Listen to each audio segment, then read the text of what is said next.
Hey YouTube, Tom itself here, playing some domination on Nuketown, and I freaking hate this map.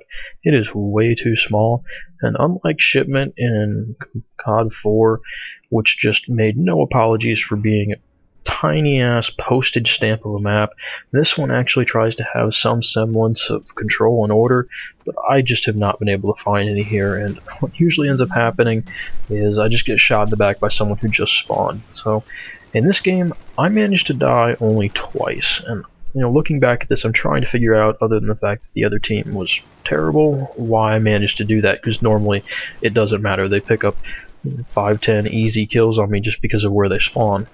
Now, this certainly isn't the most kills I've ever had on this map. It's not too bad, though, considering I'm using non-lethal killstreaks, and I'm competing with 3 other guys who are my friends for kills here, and the enemy team only has 5 or 4 people on it most of the time. Now, the first thing that really helps this game is obviously playing with a team, and we have blackbirds up most of the game, and that really helps with the erratic spawns. Without that, I don't think this would have been possible. The other is that I stick to assault rifles, so I get slightly longer range fights, and hopefully they don't notice me quite as quickly after they spawn. The other is that I've just been playing this map enough, we've had enough blackbirds out that I've started to figure out the spawns a little bit, kind of know where they're likely to spawn when we're in the positions we're in. But there's one other thing that I think actually works out for us, and unlike previous Call of Duty titles, 3-capping in this game doesn't seem to hurt you as much. It really seems to just add to the chaos of the situation, and if you can thrive in that kind of environment, you will do well triple-capping a team or just making the spawn flip around everywhere. The thing is that the game will spawn one person off on one side of the map by themselves, and if you can get around to where he's not looking at the corner you're coming around and kill him, well, that's an easy kill, and then the spawn keeps jumping around, so they don't get concentrated in any one area, and that's when the situation gets really dangerous and when the blackbird's less useful because you have to deal with multiple arrows looking in multiple directions. So my focus on this map has largely become to avoid unnecessary deaths. It's not that I hate dying so much, it's just the unnecessary part. Some guy spawns behind me and there's nothing I can do.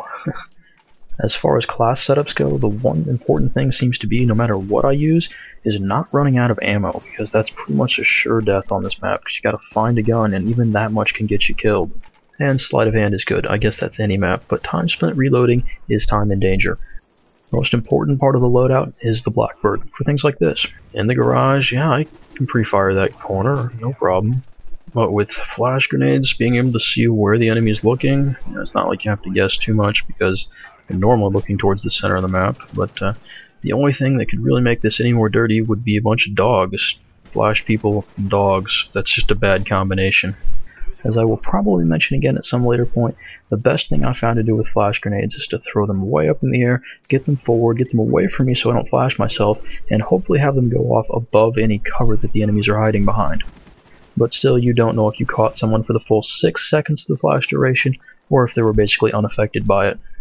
It's just cruel. Yeah, I can tell which way you're looking, and flash them, still stay behind cover. 2 reliable kills. I'm going to win that fight every time, or just, shoot through the fences so I know where they are. It's just easy mode. And here, I'm not even going to run over to A. There are enough people spawning in the middle of the map, and they're going to be spawning at C soon enough that there's no reason for me to run over there. My teammates have that under control. I mean, at this point, I'm starting to think, this is Nuketown. Maybe I should actually go intentionally get myself killed for a change.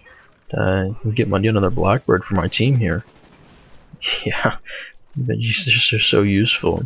This is where it gets ridiculous, because they're spawning just out. Yeah, that guy right there spawned just out of my line of sight, and I was immediately looking at him. Just nothing he's going to be able to do. So I think that's pointing out to me one of the things that I've kind of known was an important factor in first-person shooter games, but I guess neglected, is that knowing the map and having the experience to know when you spawn in exactly where you are on the map, and based on what had been going on before, exactly where everyone else is. It's just a skill you acquire eventually. It's a really important one. You don't want to have to spend your time spinning around trying to get your bearings. It's as soon as you hit the ground with the spawn, you know exactly where you are, and you know where they are, and you know what to do. And these guys, they're not doing the best at that. By the time they realize what's going on, they're probably already getting shot, and that just makes them more confused. And This guy, he's getting flanked from multiple directions. And just look at that kill feed. It's not entirely one-sided, but it is very one-sided, and that's just because of the Blackbird, because all of us are decent reflexes and know what to do in these situations. This game really surprised me in a lot of ways, because the way I found to die less here is just to be more aggressive. So if I'm defensive, it makes me an easy target. If I'm more aggressive, they stay confused, I stay on the move, and just pick up more kills, and I have a good time too. So we triple cap all the time. Works out okay. They get less than 40 points in this game. As a commentator, I can't complain. I kind of like commentating shorter games, and you guys don't have to sit around and listen to an 11-minute commentary. In other words, the way I found to get the high KD here is not to go camp in a corner, but to charge in recklessly into their spawn over and over again, with the rest of your team doing the same thing. Absolutely ridiculous, but that just seems to be how it works. Okay, here it comes. Look at the minimap. All the arrows are pointed at the C spawn. And they start firing through the fence, have to change weapons, and keep shooting through that. And got the silenced assault rifle, that's not a problem. But then as soon as they start spawning back by A, one or two arrows turn around, and there's my second death. And because that person turned around to look at where that guy had spawned, no more people spawned there, and they just get split up, and they can't form a coherent force on any part of the map. And there's one kill. That guy spawned there in the garage on his own, and no more of his teammates spawned there by him. The spawn system said, "Too bad for you." Oh, poor little orphan spawner. Too bad. So what is that between the four of us? 146 and 26? I'd say that's a pretty good game. Alright, I want to thank you guys for watching. I hope you enjoyed the video. I tried to do this commentary on a grand total of less than twice as much time spent recording commentary as the game length was, so it might have sounded a little rough trying new things out. I hope it sounded okay. And yeah, Nuketown does help the score per minute.